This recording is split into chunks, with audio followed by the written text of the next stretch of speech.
Est-ce que vous vous êtes déjà senti moralement harcelé? Qu'est-ce que vous voulez dire? Je vous inquiète, hein? Non, c'est pas moi qui vais vous commencer par vous harceler. En revanche, il y a Jérémy Graine qui va nous parler de harcèlement moral. C'est notre chroniqueur qui se consacre à la manipulation par les mots. Attention, générique.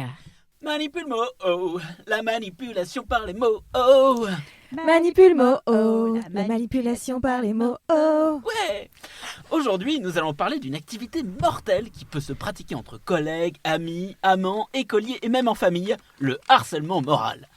D'après le Littré, il existe un débat au sujet de l'étymologie du verbe harceler. Ce verbe pourrait provenir de l'ancien français hart, qui signifiait baguette, ou bien de l'anglais to harrow, qui signifie herser au sens propre, et tourmenter au sens figuratif.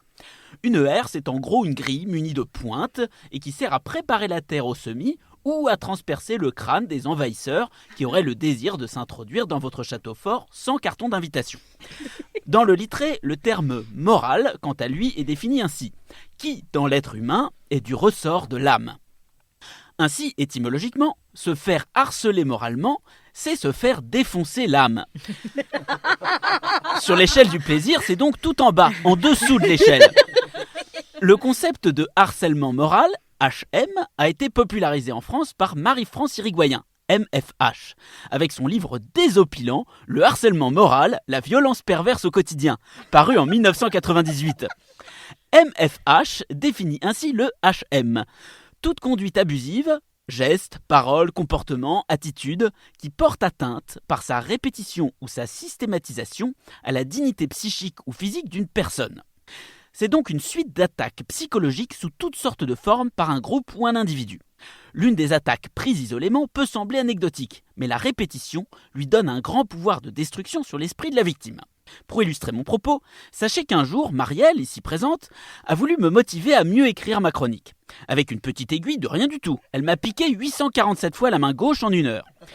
Résultat, les médecins ont dû amputer le moignon sanglant qui pendait au bout de mon poignet et le remplacer par une prothèse premier prix en papier mâché. Je n'avais pas les moyens de m'offrir mieux. Le succès du livre de MFH a fortement contribué à la promulgation de la loi de modernisation sociale de 2002, qui fait explicitement référence au harcèlement moral. Cette loi est une étape importante de la lutte contre la violence psychologique. Et c'était pas gagné, parce qu'une blessure psychologique à l'intérieur du dedans de soi-même est généralement moins visible qu'un gros bleu ou qu'une fracture ouverte pleine de sang, de pus et de vomi, dans laquelle des cafards danseraient la lambada. Bah quoi, c'est la vie. Désormais, l'employeur a l'obligation légale d'assurer la sécurité physique et psychologique de ses employés avec une obligation de résultat. C'est marrant, tout à l'heure Jean-Philippe a utilisé la même expression. Il ne doit pas seulement essayer, il est passible de sanctions s'il n'y parvient pas. Et oui. Et en droit du travail, même si votre harceleur vous a pourri la vie sans faire exprès, il peut quand même être condamné, bim, dans sa face. Dans tous les cas, si vous estimez être confronté au harcèlement, gardez toutes les preuves, mails, textos, etc. Par exemple, Marielle, toujours ici présente, nous bombarde de petits mots toute la journée. Tous les matins, je dois me munir d'une pelle pour accéder à mon bureau de la Marielle World Company, parce qu'il est enseveli sous ses post-it. Je les garde précieusement dans un abri anti-atomique. Si vous êtes témoin de harcèlement moral, ris Marielle, ris. Si vous êtes témoin de harcèlement moral, et bien qu'il soit souvent très difficile d'intervenir, sachez que votre aide, ou à défaut votre soutien, sont d'une importance primordiale. Pour ma part, je me tourne vers Marielle Liberclair et j'agite sous ses yeux de gauche à droite l'index de ma prothèse en papier mâché.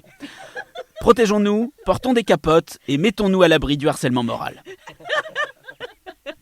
Alors, je ne sais pas si j'ai envie de dire merci Jérémy Graine parce que tu as révélé au monde entier ma méchanceté intrinsèque. Il aurait bien fini par le découvrir, le monde. Mais en tout cas...